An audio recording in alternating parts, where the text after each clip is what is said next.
Hi, everybody. Welcome to Sound Mind. I'm Justin Haas. I'm here with my guest, Kaleb Fisher.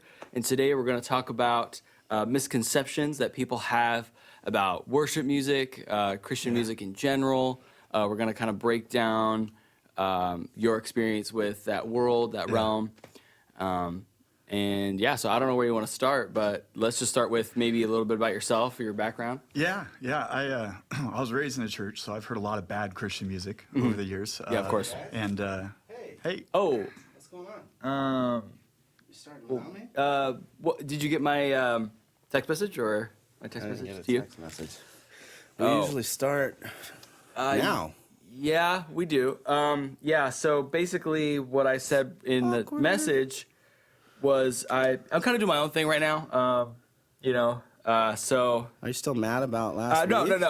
It's just that I just kind of want to branch out and kind of step out on my own. should I give you guys a minute? Oh no, Are we we're gonna- good. I just so. All right, man. Whatever. Just cut to the chase. Well, if I'm gonna be honest, I don't like the way you say stuff Oh, on this podcast. Oh, really? And so, Oh, yeah. yeah. So it's over. Kind of like Between your, us. What about your intros? What about them? Hi, I'm Justin. Yeah, it's comedy, Stevie.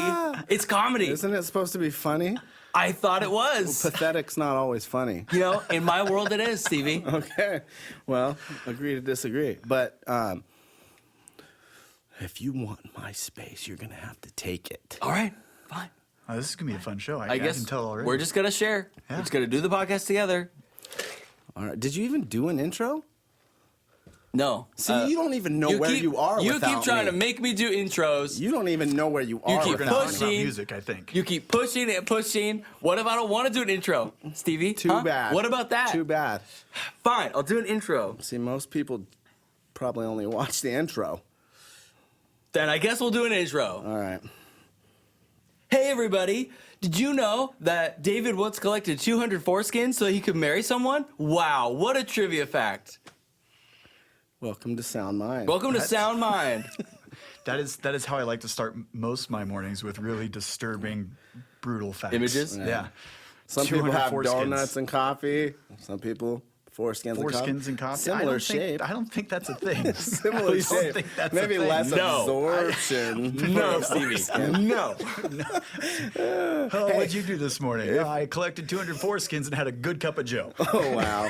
Wow. Hopefully the Joe was before the foreskins. Yeah. Because, you got to get in the right headspace before you go out and collect those. Oh, It's my gosh. weird when the thing you're dipping in your coffee actually makes your coffee more bitter than the other way around. That's just gross. Yeah, that's So if you're watching on YouTube, please subscribe worship music. and like and give us comments. Yeah. 'Cause it's worth it. Wow. In the long run. Wow. Yeah. This is definitely a first for me. Yeah. So In we many ways. attempted In many ways. we attempted to address last episode, Yes. which You guys ended attempted, and I interrupted because I showed up to my podcast that I wasn't invited to. Right. Right. Okay. We're moving past that. Okay. Thank you. Yeah. Well, to touch on how the last episode ended, it was late. We were tired. We were and so tired. we just ended the podcast abruptly. We did. But basically, to sum up, our positions is that they're different, Yeah. and that's what we're talking What are you about. talking about? You haven't changed your mind by. You've had a week No. to think about what I said. I haven't changed my mind. No. Wow. Okay. Well, let's not get into it this podcast. Yeah. We'll talk about this off camera. But yeah, so we got Kaleb here. Oh, this is gonna be fun. We're gonna talk about this some is gonna stuff. be exciting. Yeah, where were we? Oh yeah, you were telling us your life story. Yeah, I grew up in the church, so I've heard lots of bad Christian music, and I think I had some misconceptions about it. Even today, like I think it's a lot better music, but we'll get into all sorts of things. But Yeah. I actually have come to really, in large part, love Christian music, but Yeah. and probably for different reasons than most people listen to music. So like for me, listening to music is part of it's like, I don't know, you call it like self-care. Like you Yeah. read things, we go to school, we do things to improve ourselves. And so for me, music isn't so much of an entertainment as it is for me to just be encouraged and just kind of, just get my head and heart in a better place, And so for me, Christian music does that well. And so it's not so much the entertainment value for me, but I can definitely see entertainment-wise where a lot of it really doesn't. Well, it just doesn't add up to a lot of what you can get elsewhere for entertainment. So. Dude, that is so funny because I feel like subconsciously I've always listened to music that way, and I've never thought of it as entertainment. Yeah. Is that weird? No, I think that's cool. Well, I think that's true. So, like, I struggle with depression and, like, even Yeah. suicidal ideation and tried to take my life on one occasion. And it was so funny. At that season of my life, I listened to a lot of metal and, like, grunge music. And it was always self-deprecating or self-righteous talk. Like, everyone else is wrong. I'm the one that knows. And it was so funny because it really did. Like, it fed into that mindset. And so it was like I was going down this drain personally. And the music, even...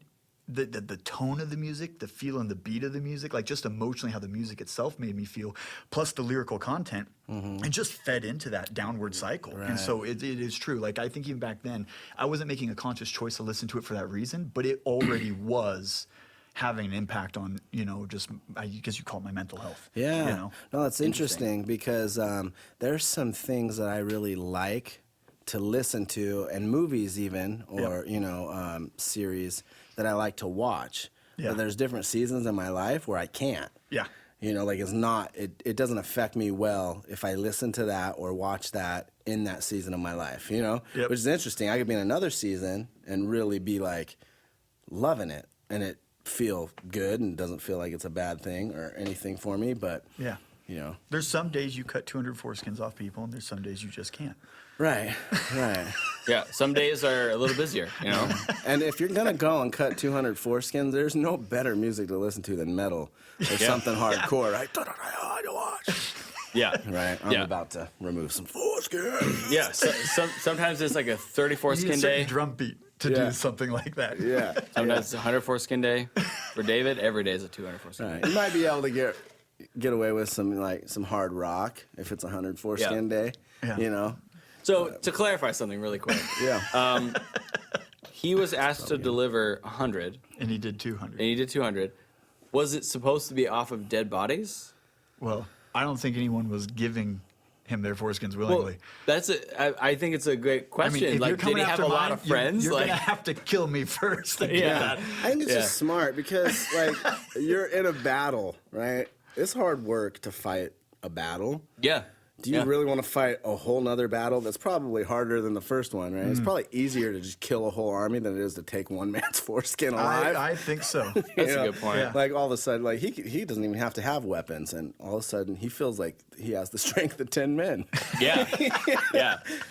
His weapon is... The desire to keep his manhood. Yes, exactly. Yeah, I think they were dead. I mean, that's the smart play. I don't think. Yeah. I don't think there was a single one that was alive. Maybe they started with the this one first guy one, that and was they're like, like, "Look, "This don't is a kill me. bad I'll idea."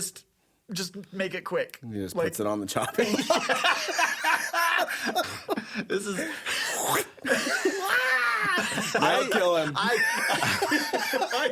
hope that wasn't the method. I hope that wasn't the Can you method. imagine going home being that guy? Honey, I'm something home. happened today. Yeah. I will never be the same. Well, you know Neither what's- will our relationship.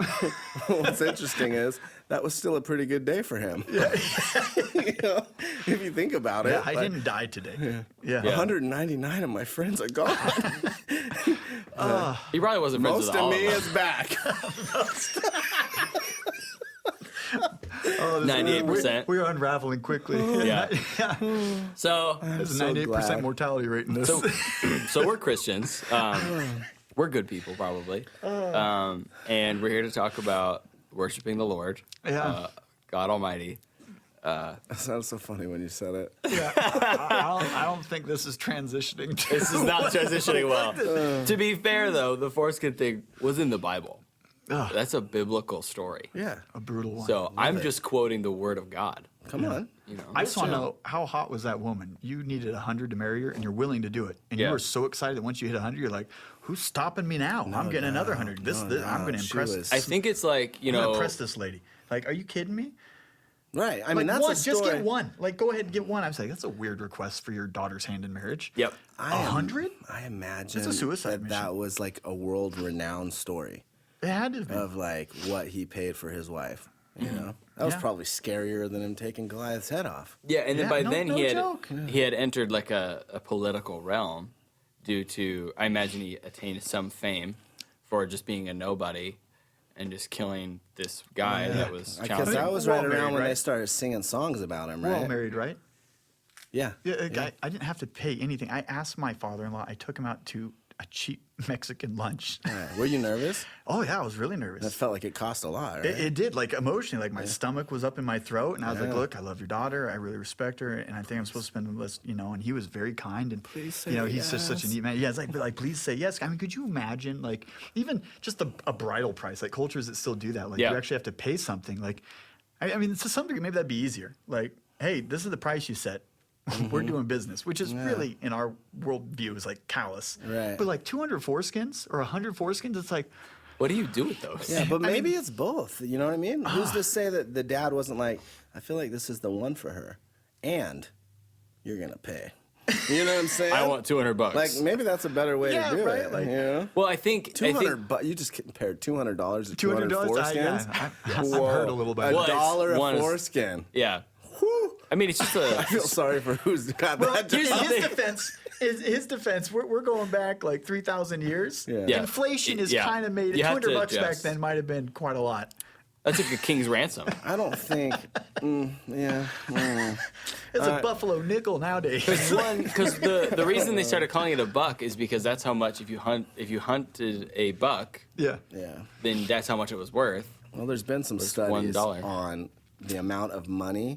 They've Right. translated like how much money actually went into the kingdom and the temple. Yeah, and it was the tabernacle. insane. Even on today's standard, it was just it was insane. It was, I think, because I think I did some research for that like 2 years ago for a series we were doing at our church, and like I can't remember the exact numbers, but it was up in like the hundreds of billions, like the amount of gold, and then and some of it we don't know, like the silver and bronze, like they didn't even have measurements for how much he had collected. Like it was so much that like Yeah. Because the and I number did- was so big on the silver and gold, it was like just say a lot. Yeah, so, There's a lot of our bronze. building has a capacity. Our sanctuary is like 240 people is what the fire department gives, and I did the numbers that if we went 10 feet high, we would have filled the entire sanctuary. 240 people capacity building, 10 feet high of just the gold. That's crazy. Is how much gold he collected over his time to give to his son to build the temple. Like that is. It's more gold than we have in the Federal Reserve, you know, and like in multiple countries combined don't have that much gold. And right now, currently, A lot of like, flipping gold. That's a lot of gold. Like Yeah. holy smokes, that's a lot of gold. That's like, insane. So Yeah.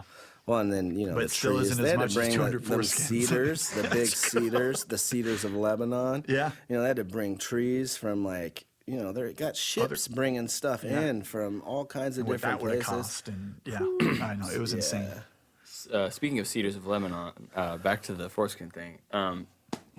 I don't We're even not going to remember. talk about music today, are we? Probably not. I don't even remember what I was gonna say. It was something really smart. Cedars of Oh, Lebanon. I think it's like a proving thing, right? Because the dad's saying, "How hard is it to get one? Pretty dang hard. Yeah, So how hard is it going to be to get 100? and he was a king. He was the king of Yeah. Israel. So like, his So daughter's that's worth like- a lot. So that's like a king's amount of foreskins. Yeah, I mean, yeah. I'm thinking that was like the smartest thing Saul ever said. Mm-hmm. I mean, there's some other good stuff, but I mean, like, I don't know. I have a couple daughters, and that sounds about right. But it also could be part of the reason why he was at war with the Philistines for the rest of his entire reign. Is like Yeah. you don't. I mean, could you Brilliant. imagine if Mexico crossed the borders and they took 200 U.S. citizens and they took their foreskins and then like paraded it around on the news? Could you imagine what that would look like in today's society? Like, I mean, that kind of attack. Like, I mean, there would be. It wouldn't look good. It would. I mean, It wouldn't go well. it would not go well. So, like, I mean, part of it is like, yeah, Saul got David to do that, but like, Let's give it a different feel. What if it was 200 terrorists that the U.S. went into to free up a whole country, yeah. and we took their foreskins? Like, come on, put that on the front page. Yeah. I want it on the main story of the night. Hoorah! Like a No. flagpole. Good for you, Stevie. Yeah, yeah. I'm worried about retaliation. Yeah. You know. Yeah. Yeah. I was in Chicago a couple weeks ago. Those high-rise buildings are neat. I don't want any more of them to go down. That's right? true. Yeah. Yeah. It's like, True. like we. ugh. I think we should We're at hang the odds. foreskins on the outside of the buildings for all to see. You A want to phallic symbol You want to fly a with the plane actual through mine? phallic Yeah. material that it's supposed to symbolize Yeah. hanging on the buildings. I was going to Ooh, say just put them on a jeez. flagpole, but See, you know what's weird is You like string them part of together me in is like those little joking. like spaghetti things we did as kids for like arts and crafts. Oh, We did a around spaghetti your- around necklace. your- Yeah. This God, is getting gross. barbaric. Just- Part Yeah. of me is like, Getting barbaric. It's been barbaric since I Yeah. I'm brought sorry. it up the second time. I'm remembering these war movies that I've seen. I feel where like they it's- collect the ears and like Yeah, you're just right. like, man, yeah. how disturbing that's is that? That's a Well, messed up dude. William Yeah. Wallace made a belt out of somebody's skin, right? He killed the guy and then like made his face into a belt, something like that. He's a pretty savage dude, man. Yeah. Yeah, that's intense. And they were like, "We gotta kill this guy. He's making belts out of people." Right. Anyway, so worship music. Yeah, worship We're music. really great at staying on Okay, topic. so open us up to this discussion. I know you attempted to. Let's try to Yeah, I go attempted. there. Yeah, Yeah. we- Is it worshiping our Lord? Like, okay, so let's go Yeah. off of worship music. Maybe even give a little, what do you want to call it? Preface to what that even means or looks like. So, obviously, the intent of worship music. Well, maybe I shouldn't say obviously. Maybe I should ask the question: Is the intent of worship music the same as music that is not worship music? Is the intent the same in its creation? Is the intent the same in its performance, or is it not the same? Yeah, I mean, I have an opinion on it. Not everybody. So when I think about worship music, in the context of worship, I think of a vertical expression. So music that is aimed to lift up a deity, right? And in our case, Jesus, or the Father, the Holy Spirit. So music that's designed for us to look upward and say, hey, I'm giving you my words, I'm giving you my expression, I'm giving you my heart, and we're doing this through music, and a very vertical focus, if that makes sense. Yeah. Where I think a lot of songs and music in general is on a more horizontal plane, right? Like if I sing a song about a story and I want you to hear it, right? I'm Right. talking to you. You're talking It's a to shared an- experience. Yeah. That you're creating a storyline that someone else can relate to, and now they're sharing that experience with you Yeah. through your music. Yeah. Yeah. But I do believe that like there are moments in time like of worship. I've seen it happen before where there's a dynamic where it does change horizontally, in the middle of like a worship set. But the goal and the aim, I think, is the vertical focus. Right. Yeah, so it's I think a lot of music that I write, for instance, it's more about dialoguing about an experience. I would say like Yeah. most, if not all, of the music I write is about that. Yeah. And it's not even necessarily a type of experience, like all my songs are about a type of experience, but just experiences that I've had. And I think that's true of most, if not all, music in general. Yeah, I agree. Whereas worship music isn't supposed to be about you. I would say it's like you're saying, it has a vertical focus. And so I think if you draw in a worship song, if you were to draw attention to you, it's almost like you're devaluing worship music because you're not acting in the best interests of the intent, right? Right. You're distracting from the intent of the act of worship Right. by talking about yourself. Because I think worship is so you can have Christian music, you can have religious music that is worship and not worship, and both can be good. They just have different purposes and effects. Yeah. So the idea of worship, as I see, is to give honor to someone else. Like like it's a form of worship. It's like I'm giving of myself with my time, my energy, that's my a good- loyalty. yeah. I'm honoring you above myself, and that's like a form of worship. Like I'm Yeah. giving you the credit and due instead of myself or something else. And so that really is what worship is, which we can get on another topic. It was like we worship all sorts of things without singing, every day in our life, ourselves included. And so it's really giving honor. So what to your point is what you're saying is when music is more about my experience, and unless my experience, because you can see a lot of the Psalms in the Bible are about personal experience also. Yes, But they yeah. almost always land at this point like, God, you did this. Yeah. Your love is forever and never ending, and great is your steadfast faithfulness to me. Yeah. And so it gives so here's all my experiences, good, bad, and the ugly, but my goodness, I'm giving you the credit for the goodness in my life. And so I think that honor thing is worship. If we're going to talk about worship music, it is about the music that does give honor to something other than yourself. And so whatever that source is that you're giving honor to is what's being worshiped. Yeah, And and we were talking about even before we started, before I showed up, But anyway, about like I was telling you about, I love prayer mixed with worship, you know, Right. and how I think that the two flow together. And I'm not going to get into that a whole bunch right now, but I feel like the Psalms are a huge picture of that. Like Yeah. prayer a lot of times is us connecting with the Lord, and a lot of times it's here's all the crap I'm going through. Yeah. You know, and a lot of times David, when I look at the Psalms, I see his prayer becomes worship. You know what I Yeah. mean? It's like it starts out with like, here's this, and this is just expression Yeah. of the story, the narrative that's Yeah. going on in his life, and then he moves into, but you, God, are so good, and you know Yeah. you never forsake me, and you know Yeah. ends up leading himself Yeah. into a place of worship. And so much the prayer, like you're talking about, is like me laying things down before Jesus for, you know, like here's my anxieties, here's my worries, here's things I'm struggling with, here's my hopes, you know. And it's a relinquishing of control to somebody else. And worship's the same thing. It's no longer surrender. me about me. It's giving what is due to him. So good. And there's really there's freedom in that. And there's really, I think there's a principle, you could call it a kingdom principle even when it's not God, but there's a principle in that when you give honor to something else, you actually are more free. And I think our nature is always to like want to receive honor. Like someone acknowledge what I've done. Someone see what I'm doing and how great I am. Yeah. And that feels good, but it actually doesn't assuage anxiety much. But it's amazing when you actually give of yourself, just as a principle, to somebody else or something else, and give honor. It's like it's actually Yeah. a freeing. Like if you really want anxiety and like stuff to go, it's when you give yourself away freely that happens. Because if I'm trying to gain things for myself, now what I'm seeing is if I have enough, I'm always comparing to you, Yeah. to you and others, and there's always someone else with something I don't have or more of what I'm trying to gain, and that creates this anxious, competitive nature within us. And so Yeah. I think in the context, bringing it back around to worship music versus just like music in general or Christian music as a larger whole.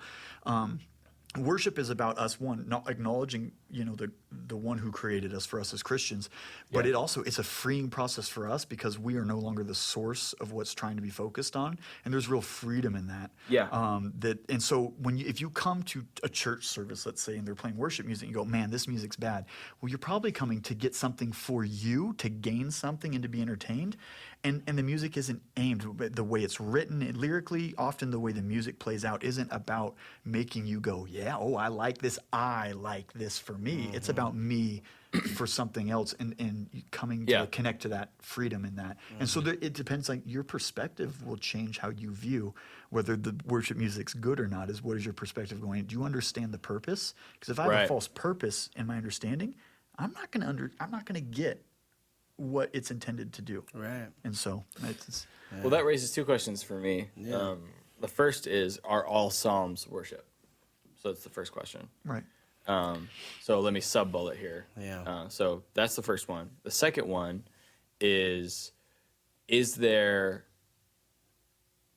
even a incentive to, I want to be careful how I say this because I want to make sure what I'm saying comes across, but is there an incentive to raise the bar quality-wise at all? Because if God You're receives talking about it, like music itself, the quality of so say- production, if you will. I think that's a great Yeah. way to put it. The quality of the production, because I don't mean like performance in the sense of I'm in the audience, right? Yeah. I'm putting that in quotes for people that can't see. But if I'm in the audience and I'm watching a quote unquote performance, Right. and I'm judging it, that's not really what I mean. But like as a presentation to God, because God is the audience. Right. Yeah. So is there any incentive to increase the quality of that, or is God going to receive it as is, and there's really no need to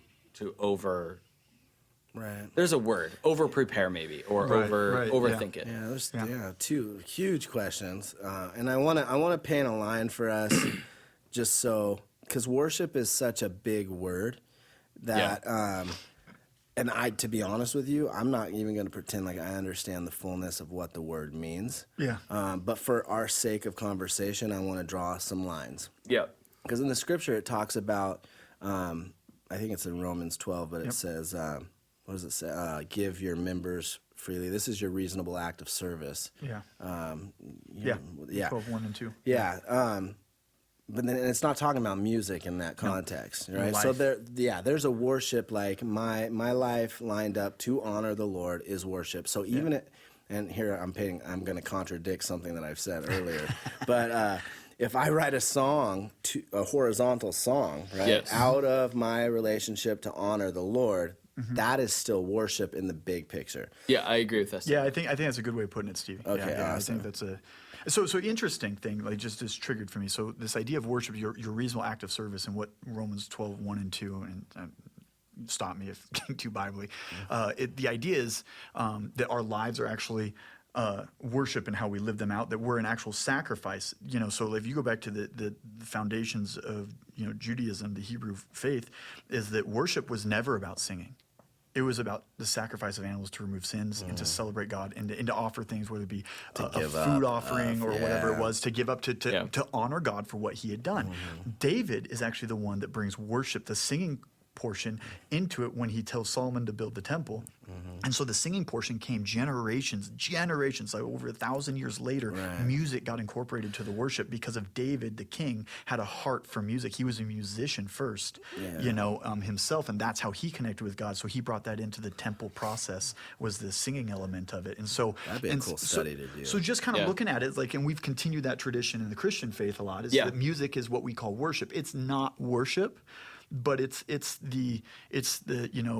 what we do to acknowledge, because we don't make sacrifices. But, there's no more killing of animals because of the way we believe with Jesus dying for us. So our adoration to the Lord through music, and our lives, the giving, like we talk, one of the key principles of our faith is to give of ourselves financially, time, efforts to help other people and love them well. And so, but to paint a line with what we're talking about today.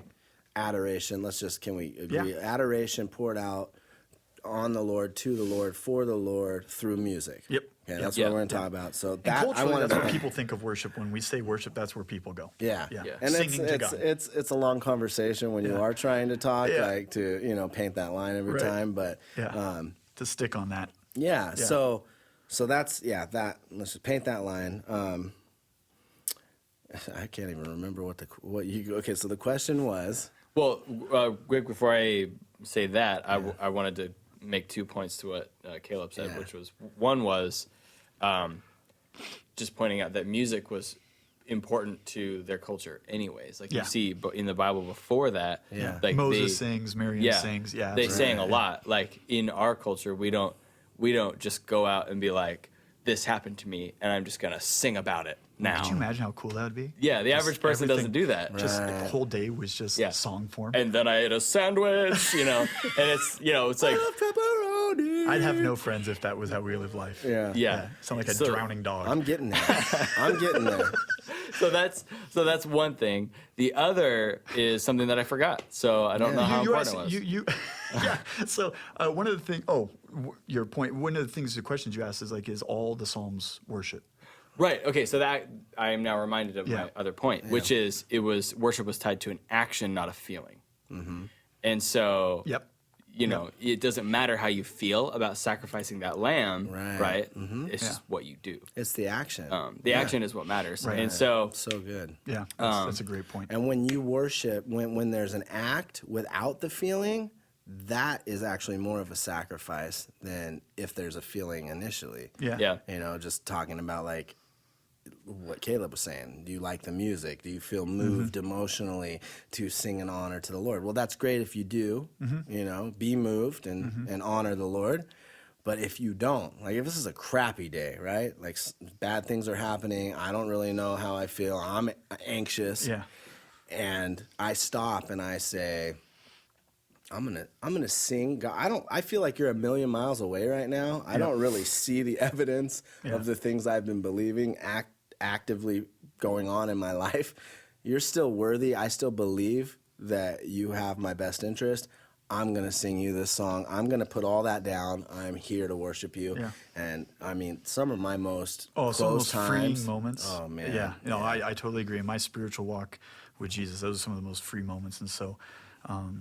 Which I didn't answer any of Justin's questions with that statement. Yeah, so quick reminder. Yep. The 2 questions were, are all the Psalms worship? Yep. And then the other question was, is there any importance to Right. increasing the level of quality. Yeah. in- So that's great. I mean, I think we could probably spend the rest of this just going off of those two. Yeah, yeah. I mean, Yeah. that's it's a big one. yeah, both. And I of think them. the second one is one probably that probably for most people we know, and probably the listeners, this is the one they really want to.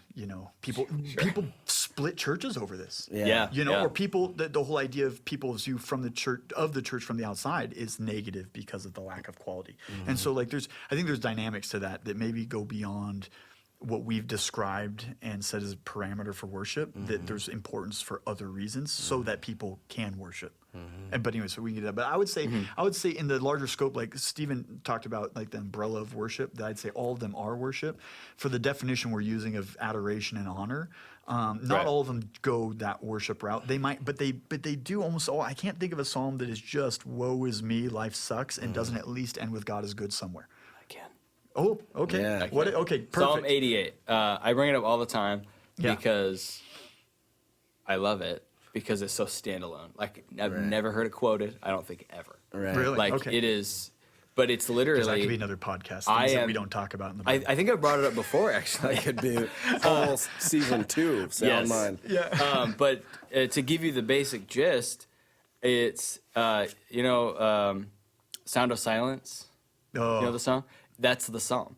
yeah. It's I am in a pit, everything is black, God has taken everything from me, and I'm miserable. And that's it. Yeah. That's it. That's the Yeah. entire thing. Yeah. I could pull it up. I don't know if you guys. I believe you. I mean, you pull it up if you want to. Well, but I don't want to would misquote say- the Bible. Like, Oh yeah. Yeah. Well, Yeah. I think the point is Anyway, there's one. It doesn't have a redeeming factor, right? It ends in on and a of sound. itself, it does not. Yeah. So for everybody listening, if you have any interest at all, Psalm 88, please read it. If you want to pull it up or you read it, I mean, I'm Yeah, not. I'm not trying to.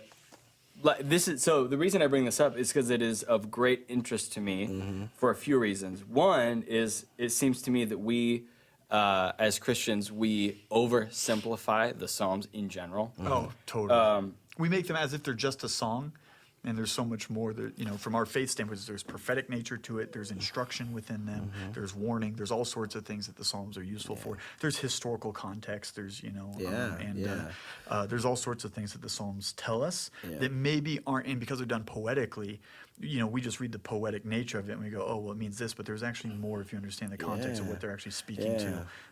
That if you go deeper, again, it's like people could listen to our music 3,000 years later. Yeah. And what are they going to know of what we're talking about with some of the slang and Right. the term and the way we do poetry? Because poetry in different cultures over different times has taken vast different forms. Like if you do, poetry classes, like some poetry doesn't even rhyme. Like, and it just so there's this idea of like art with language has developed and changed and gone through seasons. And so not understanding that context songs, can really structure. lessen. We just scratch the surface of what we think the Psalms are about, and I think you're absolutely right, Justin, that we don't know even some of the greater depths of what the Psalms are speaking and saying. Yeah. And so I don't want to. Before you share that, one thought. Yep. Or just when I was talking about worship music and songs, right? The idea of this vertical expression versus, or I don't know, but horizontal expression. I believe the Psalms, not all of them are vertical expression. I mean, there's definitely songs within the Psalms that aren't vertical, right? There's songs to the people. So just, in general. I wanna make It's that. funny that you say that because it starts with a psalm to the sons of Korah. Oh, yeah. Right. Yeah. So it's it's very to much. people, yeah. Yeah. This is Okay. to the people, yeah. So it basically starts with the first section of the psalm is him saying, God, you've heard me in the past, and so I'm raising this prayer to you. But the entirety of the prayer is, my life draws near to death. I am counted among those who go down to the pit. And the pit, that's a recurring theme in the Old Testament, is like they talk about the pit as being this existential hell, essentially. Yeah. And he talks, you have put me in the lowest pit, so the lowest form of the pit, and the you being God, right? Because he's referring directly to God. Yeah. You have taken from me my closest friends and made me repulsive to them, right? So we were talking about earlier how David's life is a tragedy in a lot of senses. This very much aligns with that. He's saying, I call to you every day, like saying, like where is your response? Yeah. I spread out my hands to you. Do you show your wonders to the dead? So it's like he's saying, I'm dead. Yeah. Right. Yeah. So he's saying, I'm in the grave. Why do you hide your face from me? Right. So he's saying all this in the very last verses. You have taken from me friend and neighbor. Darkness is my closest friend.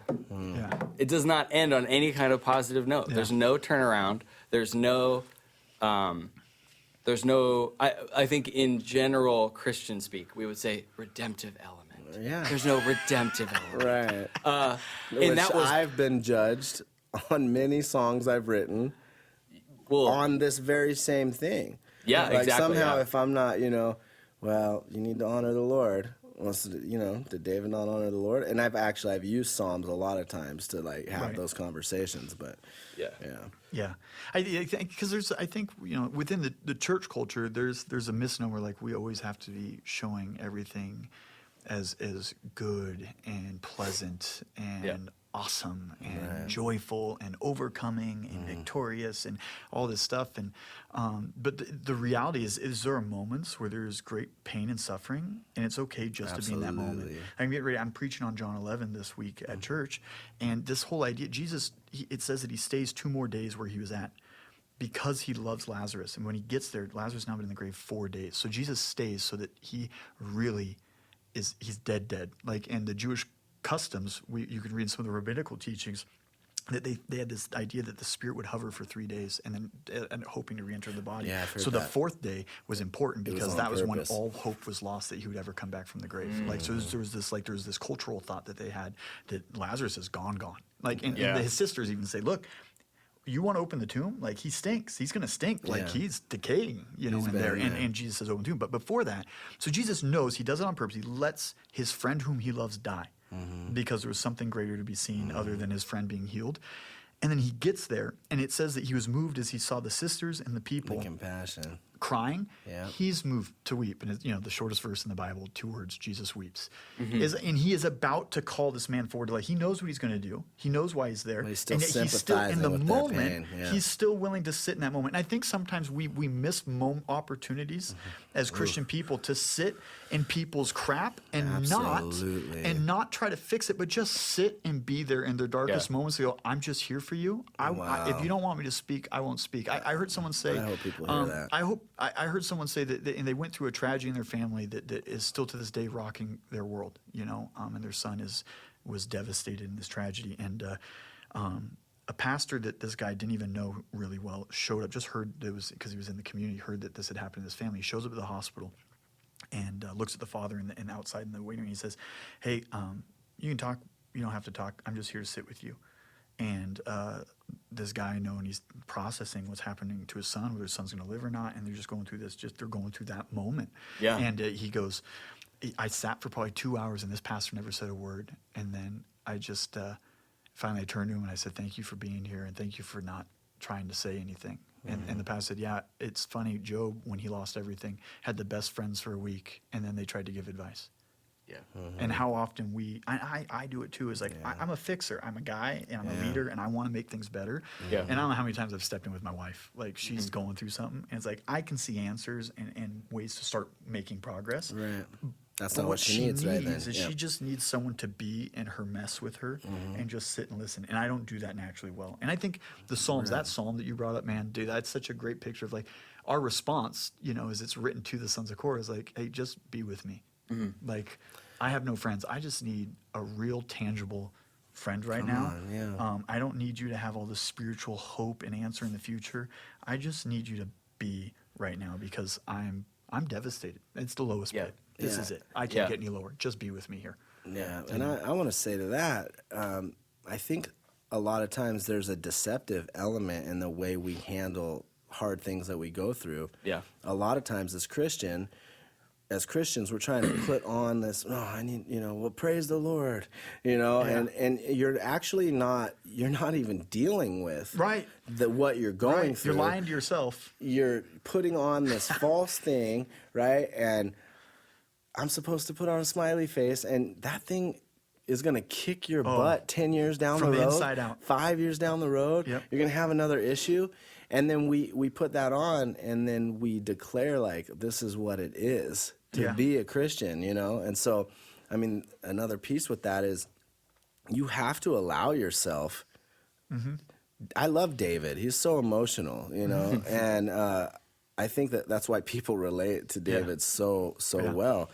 But you know, we have to be honest about how we feel when things are hard. Like that's what, like if you're gonna have a real relationship with someone, whether it's, you know, a person, your wife, you know, God, like honesty is a huge part of intimacy, you know. And so I've got to be honest with myself, like this sucks for me, right? That's how a lot of the Psalms go. This really sucks for me. I don't have an answer. I feel like, you know, a lot of my prayers, some of my most heartfelt prayers are me, you know, I've dishonored God in my prayer, and I'm not saying that's okay, but but just going like, I don't know what you're doing. I don't know what this situation, why this is happening. I'm really pissed at so-and-so, and I'm angry at you right now because I feel like, and I know that you're supposed to be good, but right now I ain't feeling this. I don't understand it. I would really like it if you'd do something, if you'd move and speak, but like, cause I can't carry on like this anymore. Like this is just it. I'm at my lowest pit. Like it'd be better if, and there's other songs where it's like, it'd be better if I was dead. You know, like it really, like, just, if this is my life, can I go home now?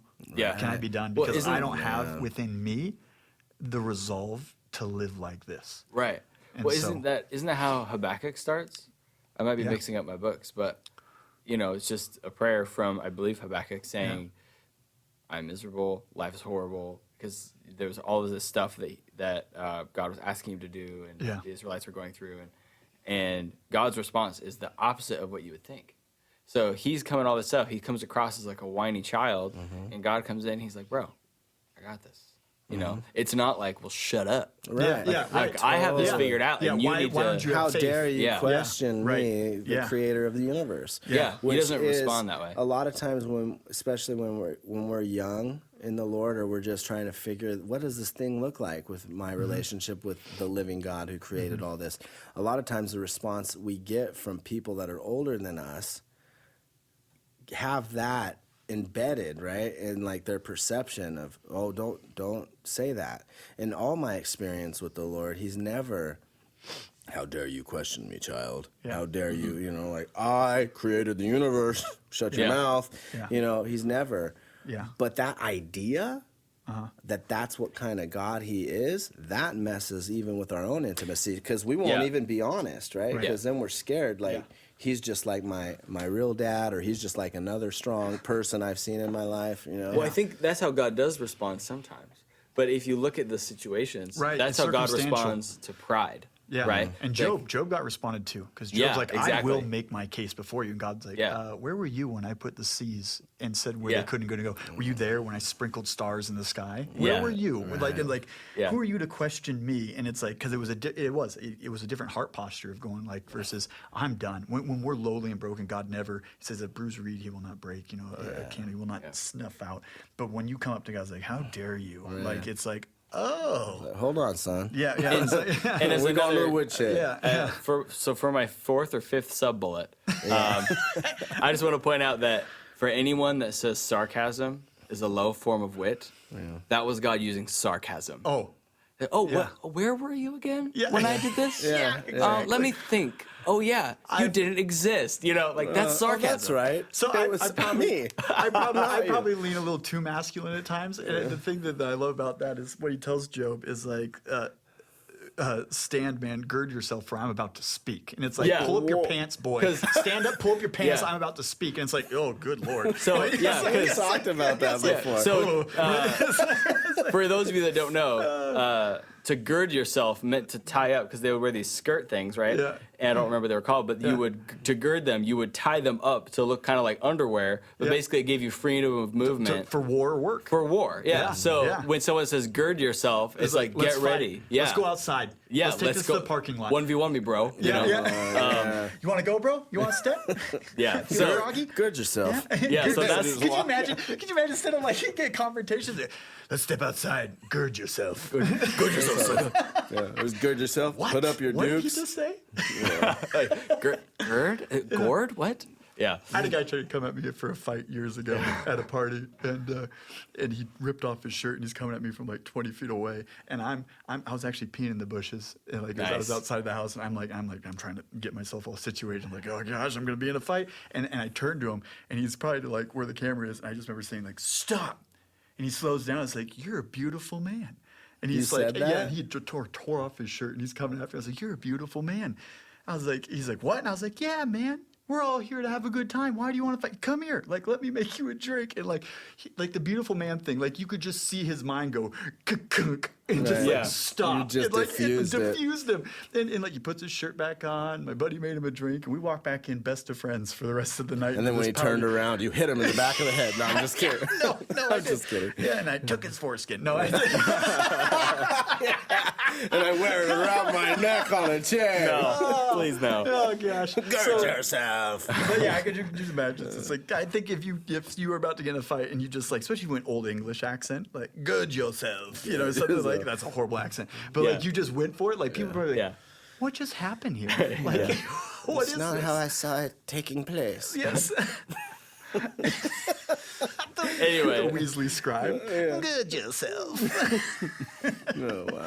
Oh, we've digressed multiple times. yes, I'm we sorry. have. I think it's my fault. I feel like you No, guys no, probably no. do a much better job. I've ruined everything here Definitely today. your fault. Yeah, definitely Even my before fault. you got here, like I'm all never our invited back. previous issues, because of you. I was gonna say, but yeah. So to kind of backtrack a little bit. No, you're fine. The Psalms, I would argue that they're definitely not the, I would say, the common interpretation of what worship is. That Right. that they do not fit into that mold. Some of them do. But that doesn't disqualify them from being honoring to God. So like that Right. psalm, it's not accusing God of doing anything wrong. It's not blaspheming God in any way. Yeah. It's describing where he's at, right? It's, emotionally. Yeah. So in that sense, it is about him. It's about his experience, but it's a plaintive cry that anybody can relate to. Yeah. Yeah. Yeah. You know. 100%. I agree. And so even if it's not worship music, again, using quotes for those of you that can't see, even if it's not worship music, it's still super valuable. Yeah. And again, I've never heard that song quoted. I've never heard anyone talk about it, but it's just as valuable as all the other psalms. And I think that actually segues into your second question, is the production matter? Yes. And I think the connecting to the individual, so that you could be worshiping well, but if if I were to lead worship, one, I can't play an instrument, I can't sing, so like it would just be a cappella and it would be awful. Like it would just be the worst thing ever. Our worship director often will say, she's like, I can hear you because I sit up front, this like set the example in the culture for the church, like what worship looks like. Yeah. And I sing my heart out. Yeah. And she's like, there's been a few times you've thrown me off key because Right. she's like, I can hear you on stage. Yeah. And Caleb, I love you, but you're not good. And I'm Right. like, oh, I know. But I it know. doesn't matter. No, I'm Yeah. not It's stopping. It's not for you. Yeah. Turn up your ears. Yeah. Yeah. Yeah. My So if you're my in practice acapella. and I'm Yeah. not there yet, Yeah. you compensate your monitor settings for knowing I'm coming. Oh man, yeah. My acapella is cockapella. Is the only joke that I could come up with. But anyway, But the production matters because we're trying to meet people where they're at, and like Yeah. a well placed story, as we call it, a testimony in the church, they can relate to somebody, and so like that Psalm 88 is something that people could relate to and be like, okay, Yeah. this is where I'm. It's okay for me to be here because men of God found themselves here and didn't have answers. Yeah. And it's okay for me to be here. And so I think also in a musical sense, doing production well is important because if I really want people to connect with the Lord, why would I want anything to hinder or detract, from their ability to really focus on what we are singing to honor God? Yeah. If the music's bad, we're all we're humans. Like Right. the natural was like, gosh, that drummer is off beat right now Mm-hmm. from the guitarist, and like it is like I'm not a musician, but it's driving me nuts. Yeah. Like Yeah. so You can't you're groove to something that's off rhythm. right. Yeah. So I think there's great value in production if the foundation of why you're doing it is so that people can worship more. If Yeah. it's so that people worship you, that's a whole nother issue. It's about the Well, motive. actually- motive, Yeah. heart, Yeah. heart so motive. I've raised this question multiple times. No one has an answer for me, but I've always posited why. Challenge accepted. All right, let's go. Yeah. Gird up. Yeah. Gird up, So Your foreskins Why- going with me today. I don't want either of you guys' foreskins. So you can't have it. I'm disturbed beyond anything I could communicate. But anyways,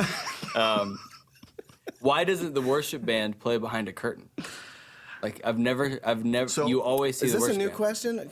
I feel like I've asked this before. Like, but you don't need to see them to hear them. So Paul says something about preaching is that they won't know unless we preach. And there's that human connection to someone sharing the gospel with you. That's a human connection. And I think there's so often we can get so spiritually minded that we think it was just me and Jesus. And it's a very American thought. Like when we put fences around our homes, it's not me and my neighbor. It's me and my 2.8 kids and my white picket fence. And it's me. It's very much me, me, me. And so we have a me, me, me faith. Our faith is an Eastern faith, which is a communal faith.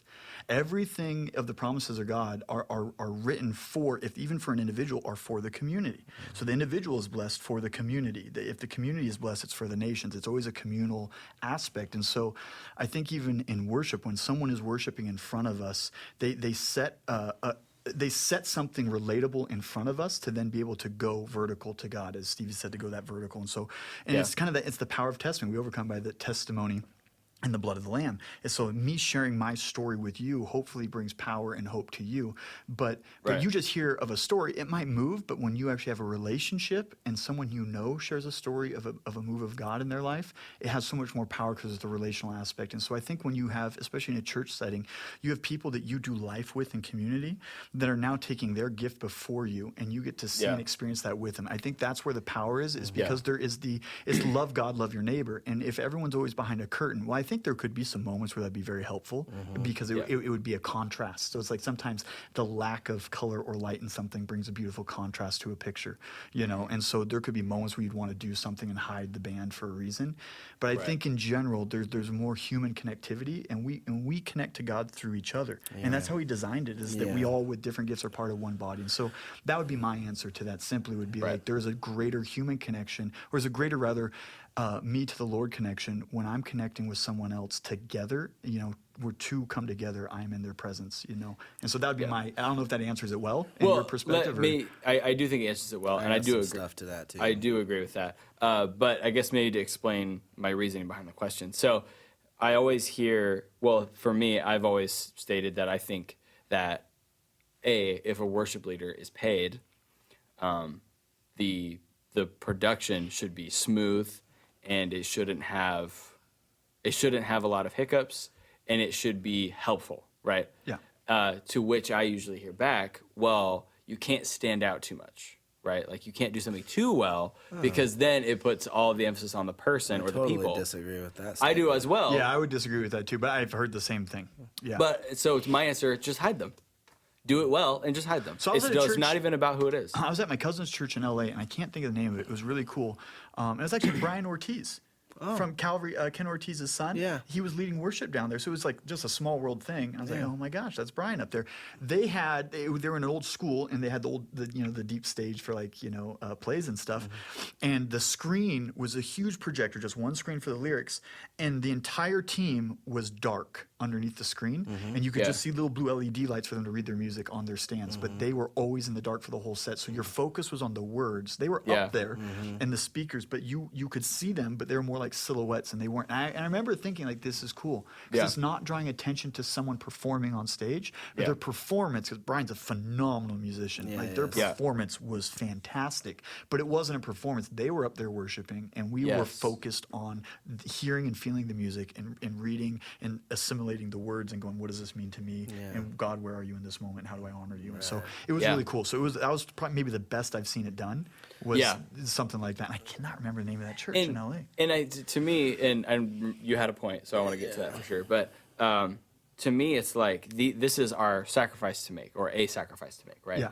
And so if we can't give God the sacrifice of our time, like what else do we have to give? You know what I mean? So time. That's good. if it takes an hour, 2 days a week, to prepare for this offering, we don't want to offer our mottled, sickly lamb that's just we want to offer something that's beautiful and exemplary. If all you have You know, like if your congregation consists of 20 people and only one musician, and that's the offering that you have, I don't think there's anything wrong with that. No, so because gifts do two things. They say something about you, and your they say something about you and what you're willing to sacrifice, or what you're talking about. They also say something about the person that's receiving the gift. It says the value you put on them.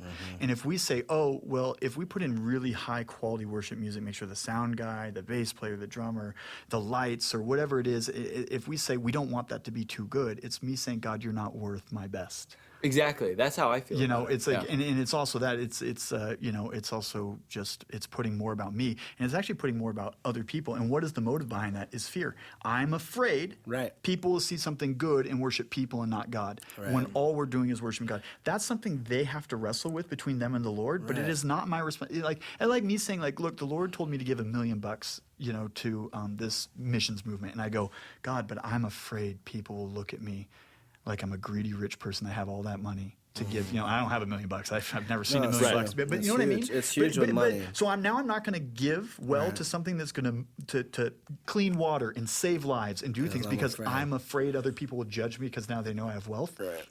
We're never to operate in fear. As Christians, we're never to operate in fear. And so if I'm afraid of doing something well for God because my fear is that other people will judge what I did, well, then that's a lie from the enemy. I would say that's a lie from the enemy. And I would agree with you 100%. No, we should excel in everything we do to do it to the best of our ability because it's a reflection of how we view our great God. Yeah, and I just use the scripture to bring that home.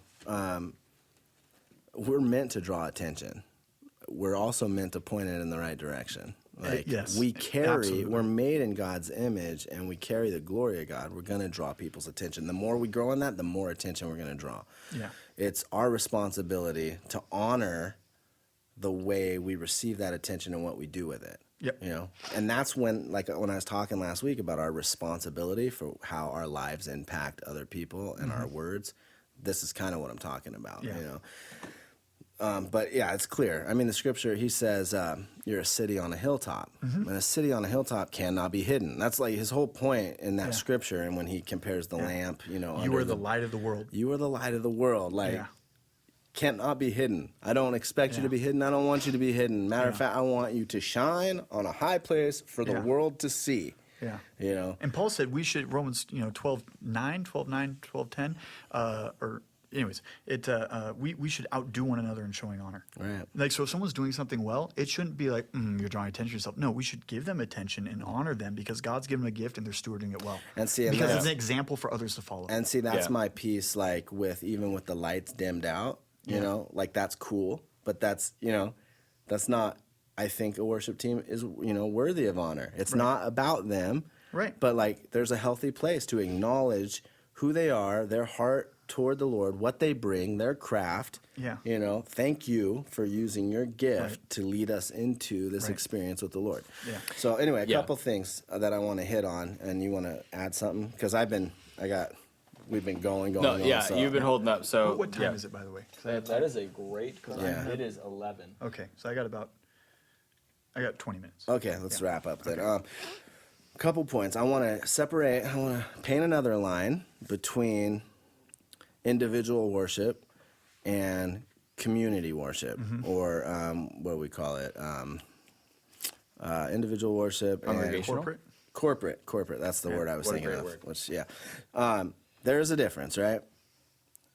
Kaleb in his closet at home, screeching his guts out to the Lord, right?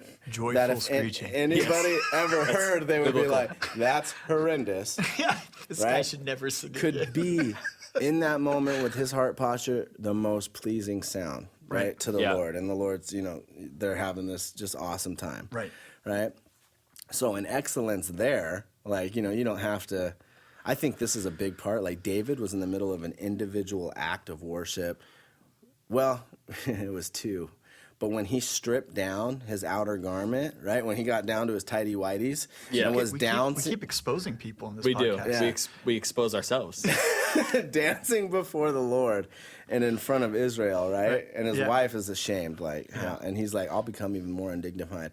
To me, in that moment, David was taking the posture of a son before the Lord, right? And we're all sons and daughters before the Lord. And in that moment, he's like, you know, yes, I'm a king. That's a place that you gave me. But in your eyes, like, I'm a son, right? And he's stripping it all down and showing Israel, like, and that's not even his goal, but, like, this is who I am, right? Yeah. This is who you got. What? You know, he's getting on their level, but it was all about the Lord. So in that place, he doesn't have to paint it up. He doesn't have to turn it on. He doesn't have to practice to become great, right? To express his individual worship for the Lord. Now, David did that anyway because he was musical, Right. and he was a musician, and he, you know. And he was fantastic because he's known as the greatest psalmist of all of Israel. Like, so he would be like their Beethoven. Like, Right. He was it was like amazing.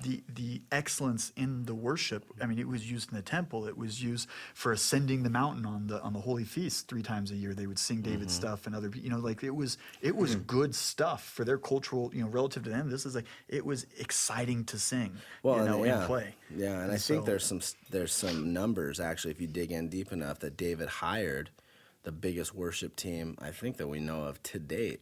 Yeah. It was like, I can't remember. And that's when he set up worship in the temple. He said, this is what it's going to be like. And these sons, this family, and this family are great at worship, and they will be in charge of this. And the numbers, it's like thousands of people. Yeah, I think it's 11 or 14,000 or something. People were employed. Yeah. They were paid. Singing "We Are the World." Did you say 14,000? It was, Yeah, and they were something like paid to worship. And I mean, I don't think all at once. I think they took turns like the Levites did. Yeah, And that's it what wasn't it was. all just music. I mean, Yeah. they were employed, you know, incense people, cleaning, janitorial, you know what I mean? Yeah. It was like, Yeah. there's, you know, not It just was- people with music, but It was, it was a lot. yeah. Yeah.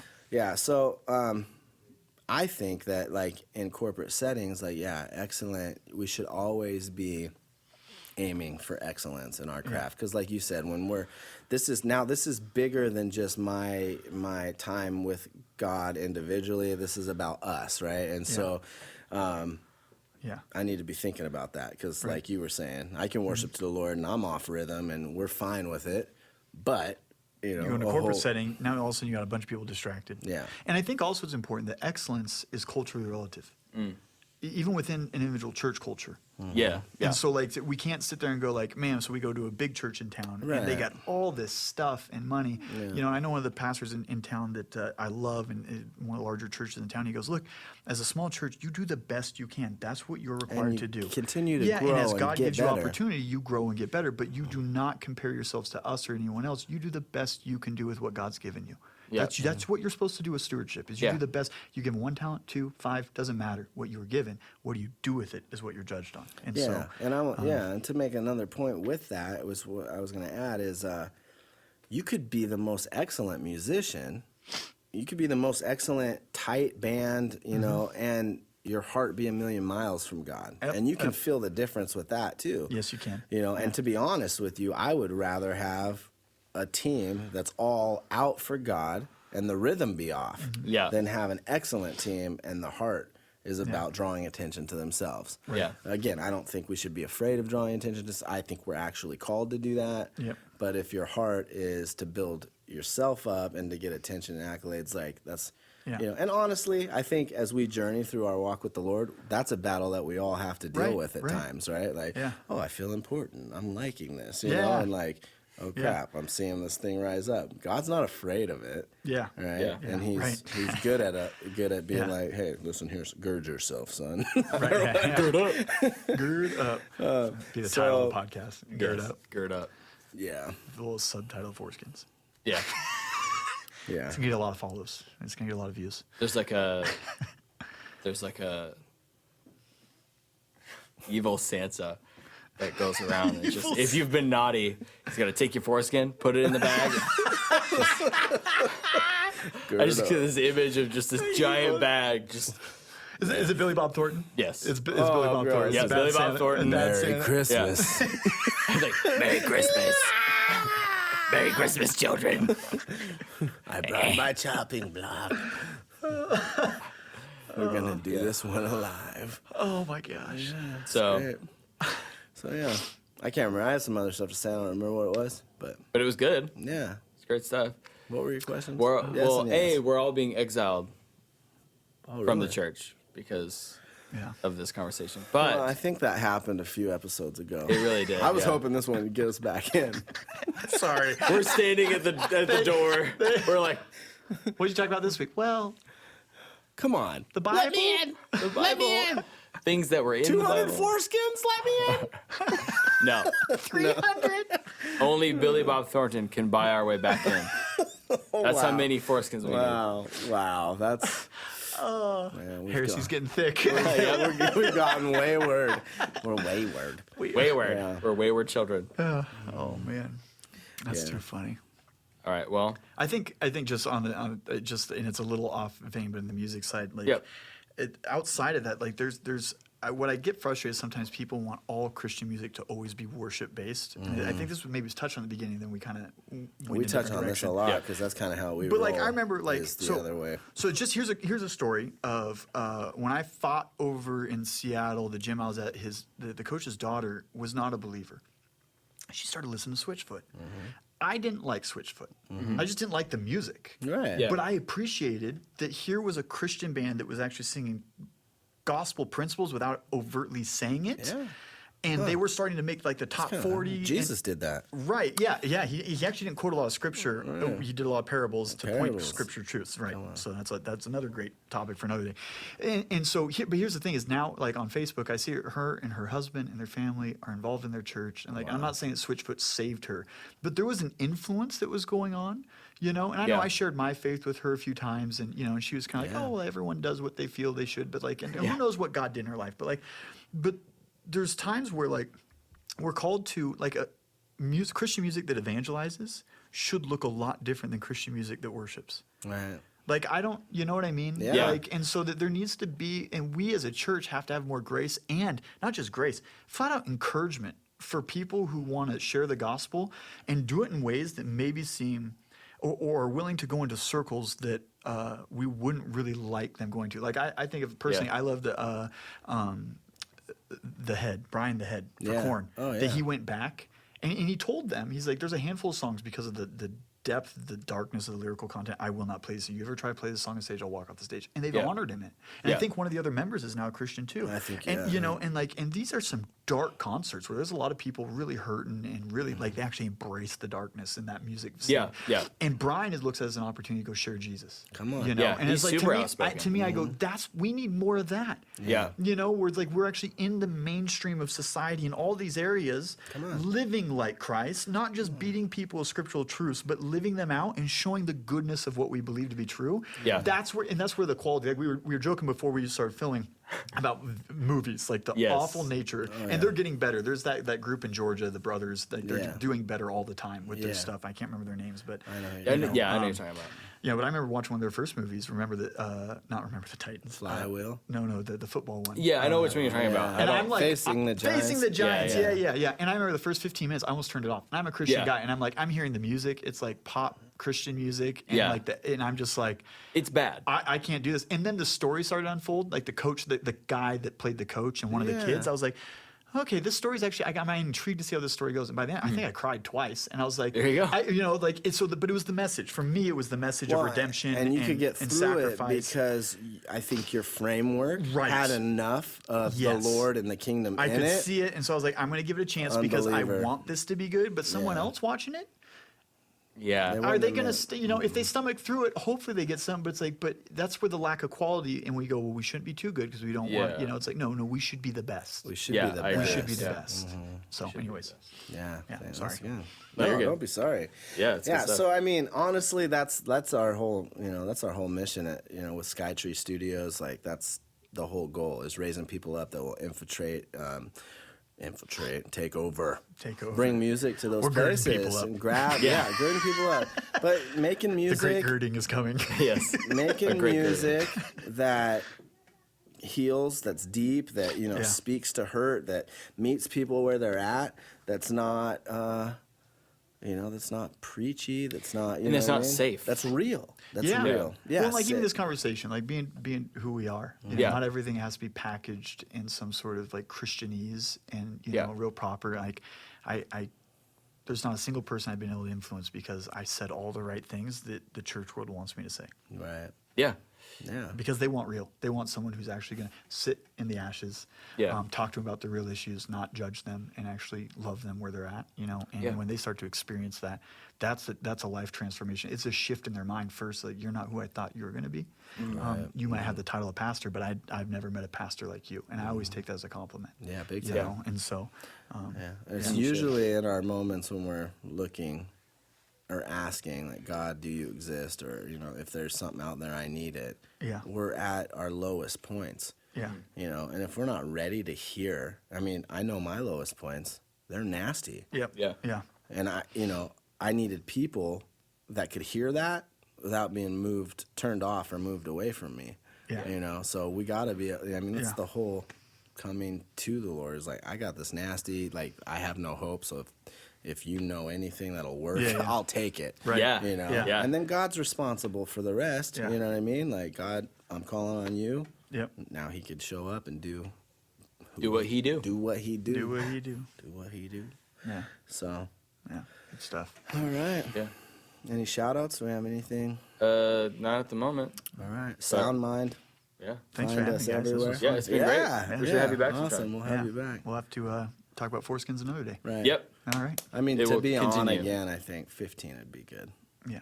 15? Okay. Yeah. 15. But just know ahead of time, we're going to hang them around here and act like we got them ourselves. Okay. That's fair. That's fair. But if we have them, how did we get them? That's We'll come up with a story. Who in Okay. Spokane is walking around without their foreskin freshly? oh my gosh. Yeah. All right. Anyway, so I'm going to die now. Yeah, it's been great, guys. Yeah. I think we all died a little today. Yeah, we did. Let's hang out again sometime. See you guys later. All right. See you.